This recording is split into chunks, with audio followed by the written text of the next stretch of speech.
Yeah, I think I will come with you this time. I'll get it in other ways as well, but yeah. So when you're safe, when you feel it's safe to cross, like, don't worry, you know, just kind of think.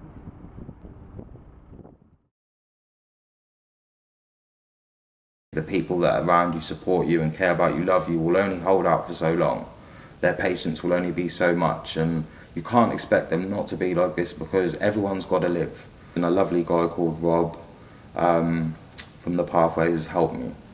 And one day he calls me up and says, how do you feel about going into Bishopbridge? I've got you a room there. But at the time I'm sleeping in my friend's shed in the garden, so you can imagine I want to get out of the shed. It's not a good place to live in the shed. I'm 30 years old, I want to live in the shed, I'm cold. I come into Bishopbridge with no more than the clothes on my back. That's it. Addictions, scars, malnourished, not feeling good about myself, feeling deflated like I was a nobody, like I was just something to step on or step over.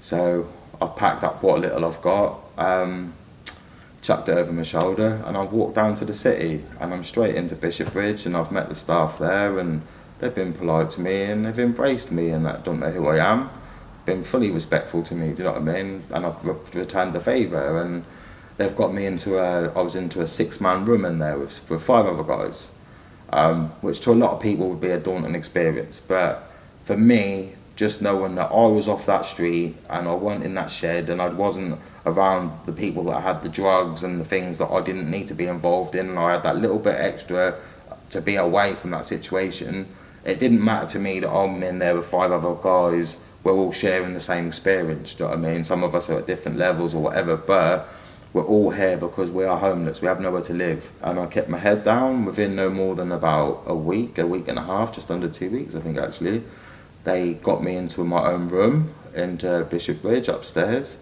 And then literally I thought, right, I've got my own room now, and I'm still fighting through a little bit of addictions that I've had, but I'm medicated now, I'm doing better with myself.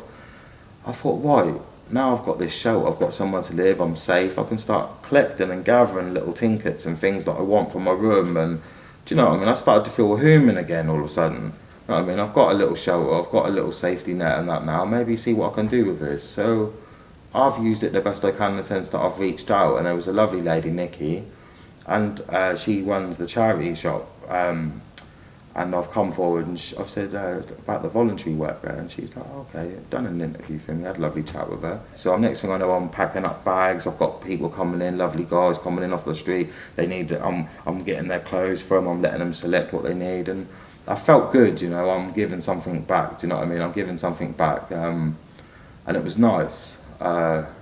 And things started getting better for me, to be honest, and that from there, you know.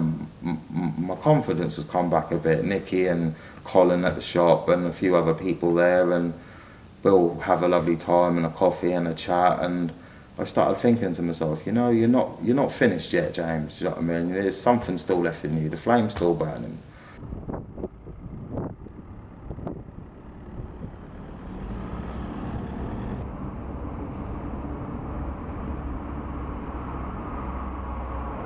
So I'll stop and then I'll just let you walk away. If you go right here, yeah.